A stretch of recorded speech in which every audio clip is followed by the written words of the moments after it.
Hola, un saludo a todos. El día 3 de octubre, Colombia se sorprendió con la noticia de una carta enviada por las FARC a la JEP en días previos, en la cual se reconocen varios asesinatos por parte de este grupo criminal. Entre esos asesinatos, las FARC se atribuyen la responsabilidad del magnicidio del doctor Álvaro Gómez Hurtado. Este asunto ha causado una gran agitación y sobre todo suspicacia en la opinión pública. Y no es para menos, pues no deja de ser curioso que las FARC se haya empeñado en negar hasta ahora crímenes muy evidentes de los que se les acusa, como por ejemplo el reclutamiento sistemático de menores, y de pronto de la nada hayan decidido asumir responsabilidad por un crimen del que, en términos generales, no se les estaba señalando de manera contundente.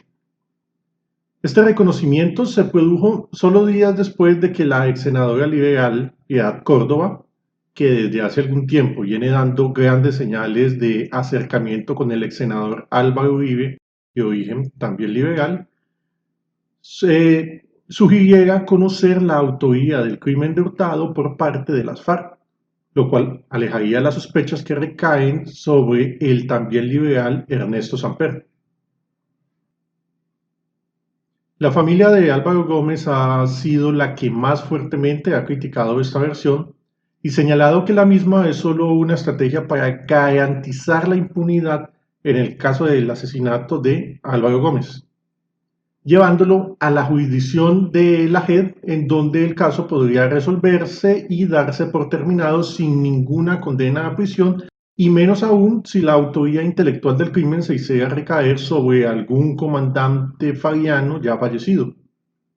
Todo esto para favorecer al expresidente Samper, quien, para la familia de Hurtado, es el verdadero culpable del asesinato. Si Ernesto Samper recibió plata de los narcos, como está más que probado, a pesar de que él lo siga negando, le quedaba muy fácil eliminar a una persona que era Álvaro Gómez. Si mi padre no lo hubieran matado, Ernesto Samper no termina la presidencia, porque lo puso contra la pared. Usted no puede seguir en la presidencia aunque nadie le esté pidiendo su renuncia. Ahora bien, analicemos a fondo el asunto. Por demás está decir que la JEP, por su propia naturaleza, es el mecanismo ideal para que los crímenes queden impunes, pues su función se fundamenta en el principio falaz postulado por Juan Manuel Santos de una inexistente disyuntiva entre la verdad y la justicia, principio que ya desmontamos en el video Paz en Colombia y la falsa disyuntiva. Pero además requerimos comprender más a fondo la naturaleza de una posible relación entre Samper y las FARC para justificar la tesis de que las FARC estarían asumiendo la culpa del crimen de Samper. Ya algo sobre este asunto habíamos dicho hace algunos meses en el video La presidencia y las mafias, el caso Samper, pero hoy profundizaremos plenamente en el asunto. Como todos saben, el señor Samper llegó a la presidencia de Colombia en el año 1994.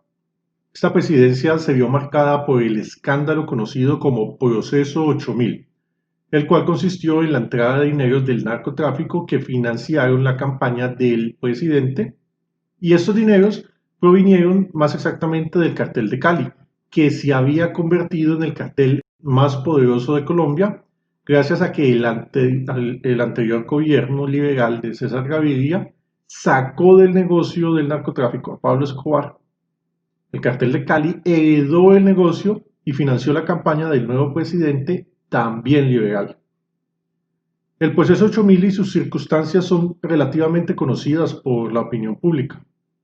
Sin embargo, hay un detalle que nunca se menciona.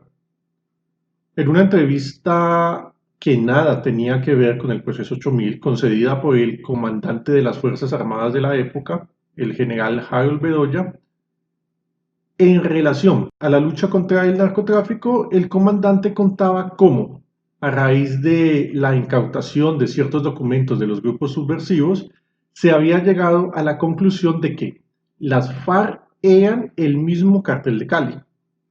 Para el general Bedoya se trataba de la misma organización, que además tenía nexos con el ELN. Y esta visión del general nos da una dimensión muy interesante de cara al tema que estamos analizando en este momento, pues nos revelaría a Ernesto Samper como un presidente puesto por las guerrillas colombianas. Lo que corresponde preguntarse a continuación sería, ¿el periodo presidencial de Samper favoreció de algún modo a las guerrillas y al narcotráfico? Bueno, sin duda que para el negocio del narcotráfico significó una época dorada marcada por el monumental incremento de los cultivos de coca.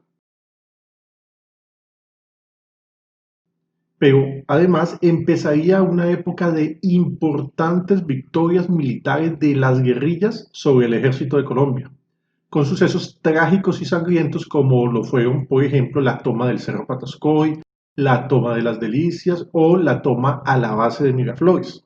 Todas acciones caracterizadas por el gran saldo de soldados muertos y secuestrados y que darían lugar a algunas de las escenas más crueles que vieron los colombianos durante el siglo XX. De otro lado, el gobierno, que empezaría sus funciones con el consabido discurso de la paz, se caracterizaría por la gran cantidad de concesiones y su tolerancia con las acciones de estos grupos violentos, que por esa época empezaron a tomarse el país.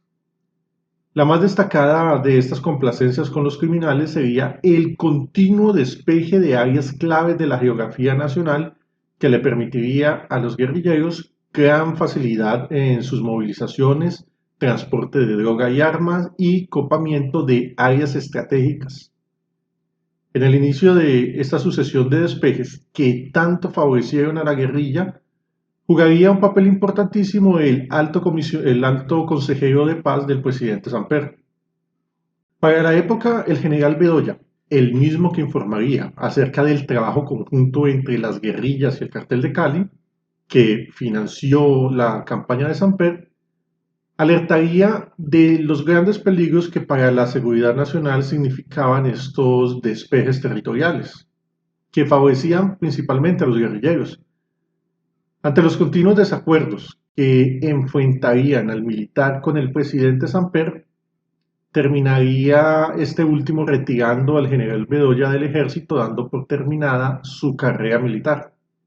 Sobre esto quisiéramos comentar una anécdota curiosa. Después de su retiro, el general intentaría lanzar su carrera política denunciando la gran influencia de la mafia en el gobierno de Colombia. Sin embargo, recibió muchas críticas en los medios de comunicación. Una de ellas, muy llamativa, fue una columna publicada en el diario El Tiempo, en la que se lo tildaba reiteradamente de fascista y se le condenaba por sus continuos ataques a la figura del presidente Samper. El autor de esta columna era miembro de la Fundación Buen Gobierno de Juan Manuel Santos, la misma desde la cual se organizaron las reuniones de Montserrat que dieron a luz al proyecto llamado Destino Colombia, tal como se narra en nuestra serie de videos Destino Colombia, la conexión Santos-Castro-Rockefeller. Y aquí viene el dato verdaderamente interesante, porque estos dos personajes de los que acabamos de hablar, es decir, el consejero de paz que inició la política de despejes que benefició a las guerrillas y el miembro de la Fundación Buen Gobierno que escribiría esta columna acusando de fascista al retirado general Bedoya, hoy son los máximos jefes de las Fuerzas Armadas de Colombia, que están siendo sometidas y humilladas mientras los grupos guerrilleros nuevamente se están tomando el país. Nos referimos respectivamente al ministro de Defensa, Carlos Holmes Trujillo, y al presidente de la Nación, el señor Iván Duque Márquez. ¿Qué otros beneficios fueron concedidos a las guerrillas durante el periodo del gobierno de Samper? ¿Ha existido algún indicio de posibles vínculos entre las mafias, las guerrillas y Samper más allá de lo que ya conocemos en el proceso 8000?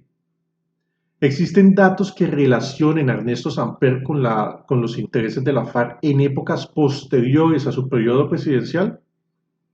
Hablaremos de esto en la segunda parte de este video. Buen día.